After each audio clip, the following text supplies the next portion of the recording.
Hi, my name is Mike Love, and I'd like to welcome you to this next video where we're going to find the dodecahedron inside the two-dimensional image of Metatron's cube. Now, up until now, we have basically been working with either faces that are triangles or faces that are squares, like we did with the cube. In this platonic solid, the dodecahedron, you'll see that we're working with a pentagon, which is five-sided. So it's a little bit harder to find because we're going to be looking at it straight on like this. We're only going to be able to see 6 faces of it. 1, 2, 3, 4, 5, 6 faces of it. So you're not going to be able to see the whole thing. And let me see, I highly recommend that you get a blank sheet of paper like this that has the Metatron's cube on it. If you don't have one of these, please go ahead now and stop the video, go out to the internet, there's a bunch of them out there, get one, copy it, and print it out and come back. And I'll wait for you.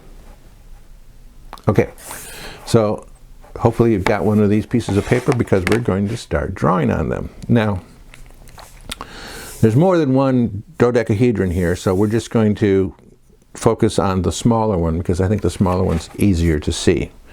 So we have our orientation of the inner circles and the outer circles. So I'm going to start with the very inner circle right here and draw the middle of that inner circle.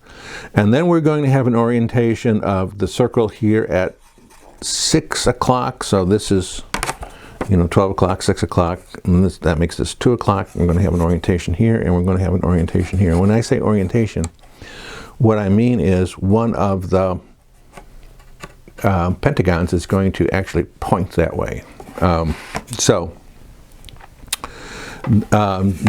next line that we draw is very, very important, and we're going to draw it down towards the 4 o'clock.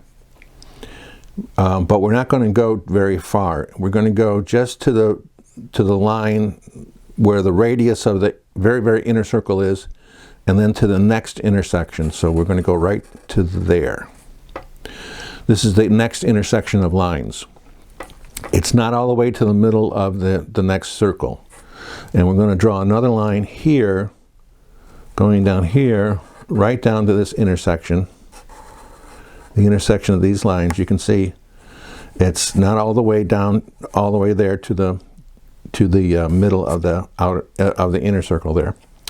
And then what we're going to do is we're going to take this line and draw this all the way down to this cross line from the 4 o'clock to the 8 o'clock. To the 8 o'clock, and we're going to go down this way on the other side, and then we're going to connect those two. So that's your first pentagon. So 5 sides, 1, 2, 3, 4, 5. All right, so I hope that was fun. We're going to do the same thing now in reference to this one. So we're going to come down here to this intersection right there. We've already drawn this intersection. So we're going to bring this line across, and we're going to bring this line across, well, actually up, kind of. And then we're going to connect these two. So there you can see that's your second pentagon. 1, 2, 3, 4, 5 sides. And then we're going to continue on here. We've already got both of these lines drawn for the next pentagon. So we just come all the way down here to this cross line here, all the way down here, and this is the straight line that connects the 8 o'clock to the 12 o'clock, and we're going to connect that there. So right now you should have 3 pentagons that are all attached together, and the center of which is right in the center square, the center circle. Okay, now as I said, because this is 3-point perspective, we're only going to be able to see 6 of these sides.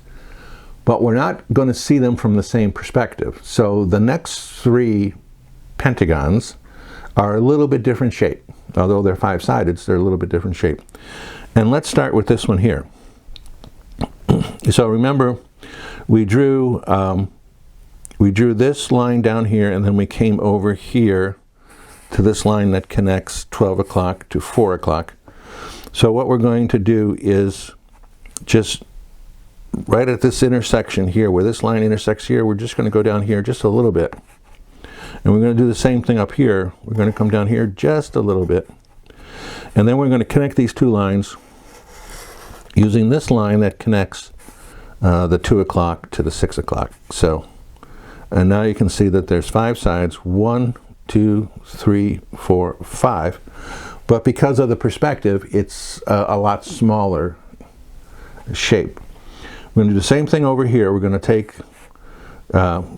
this line here that we have for the second pentagon, and we're going to just move it down to this line. I'm going to do the same thing here, and then we're going to connect these two here. So that gives you the second restricted view pentagon, if you will. And then we're going to do it again right up here and up here, and we're going to connect these lines. And this is the third restricted view pentagon. So you have these in the middle, 1, 2, 3, 1, 2, 3, and then you have these on the sides, 1, 2, 3. And then what I'm going to do is color in these so you can see them. These may not be all that easy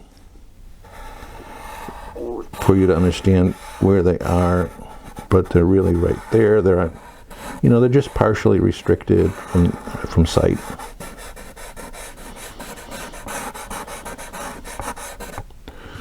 And then over here.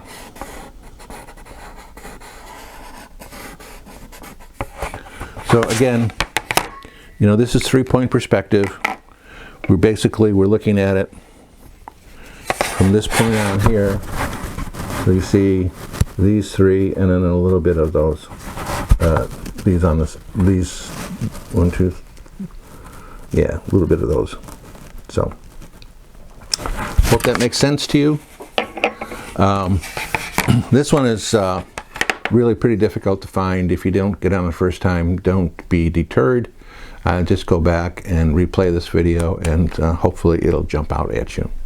So thanks very much for watching, and as we continue on, the next shape we're going to do is the icosahedron.